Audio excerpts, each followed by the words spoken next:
की व्रत कथा। कथा के अनुसार प्राचीन काल की बात है। किसी राज्य में एक बड़ा प्रतापी और दानी राजा राज्य करता था। वह हर गुरुवार को व्रत रखकर दीन दुखियों की मदद करके पुण्य प्राप्त करता था, परंतु ये बात उसकी रानी को अच्छी नहीं लगती थी।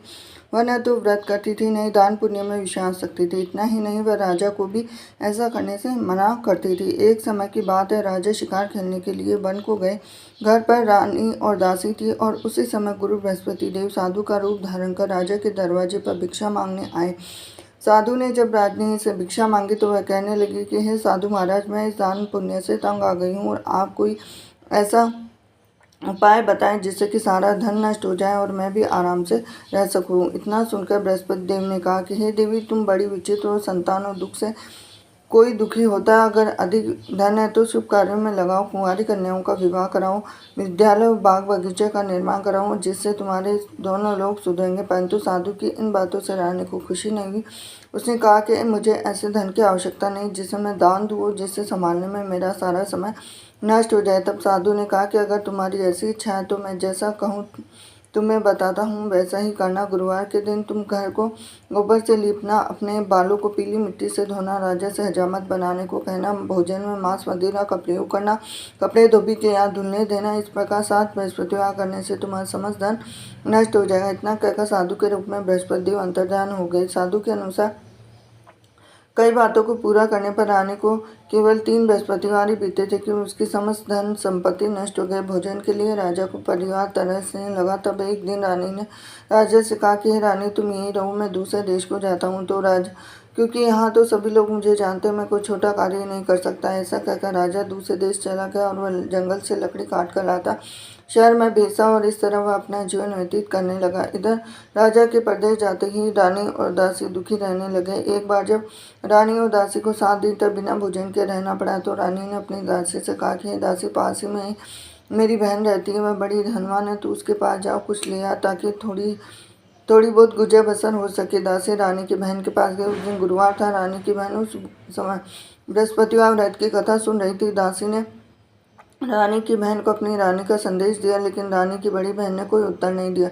जब दासी को रानी की बहन से कोई उत्तर नहीं मिला तो वह दुखी हुई और उससे क्रोध भी आया। दासी ने वापस आकर रानी को सारी बात बता दी। ये सुनकर रानी ने अपने भाग्य को कोसा। उधर रानी की बहन ने सोचा कि मेरी बहन की दासी आई थी, परंतु मैं उससे नहीं बोली। इससे वह बहुत दुखी हुई और कथा सुनकर पूजा समाप्त करके वह अपनी बहन के घर आई और कहने लगी कि हे बहन, मैं बृहस्पतिवार का व्रत कर रही थी।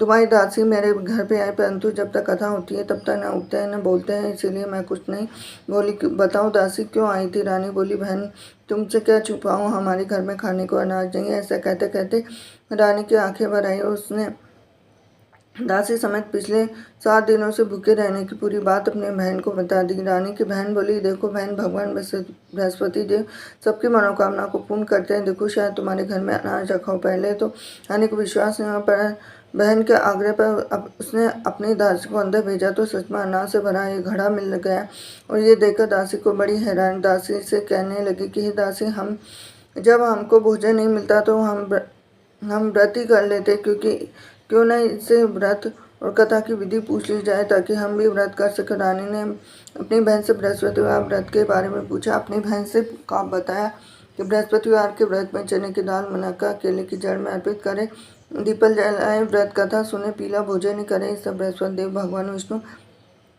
प्रसन्न होते हुए व्रत पूजा की विधि बताकर रानी की बहन अपने घर को लौट आई। 7 दिन के बाद जब गुरुवार आया तो रानी और दासी ने व्रत वह घुड़सवार में जाकर चना और गुड़ लेकर आई। फिर उसे केले की तथा विष्णु भगवान की पूजा की। तब पीला भोजन की चिंता को लेकर दोनों बहुत दुखी हुई। चूंकि उन्होंने व्रत रखा था इसलिए बृहस्पति देव उनसे प्रसन्न थे। एक साधारण व्यक्ति का रूप धारण कर 2 थालों में पीला भोजन दासी को दे गए। भोजन पाकर दासी प्रसन्न हुई और रानी के साथ मिलकर भोजन ग्रहण किया।